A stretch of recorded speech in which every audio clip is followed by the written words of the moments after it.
চলো একটা জিনিস তোমাদেরকে দেখাবো। তো কেউ যদি থাকে তোমরা কমেন্টে দ্বারা জানাবে। আমার অবশ্যই লাগবে।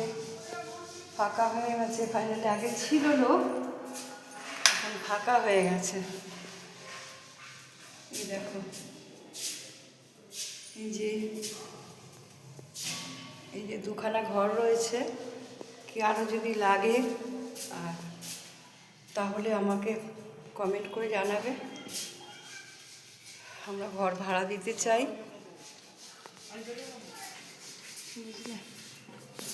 গেটে তালাটা দিয়ে দিয়েছি, তালা দিয়ে এই দরজাটা দিয়ে দেবো। কি হাওয়া ঢুকছে দেখো, কি হাওয়া থাকবে। এই দরজাটা দেবো না, খোলাটা তালা তো দেওয়া আছে। তো তোমাদের যদি জানা থাকে, হাতে কোনো লোক থাকে বা ভালো ফ্যামিলি চাই আর কি, ফ্যামিলি হলে ভালো, কেন বাড়ির মধ্যে তো ফ্যামিলি ছাড়া দেবো না।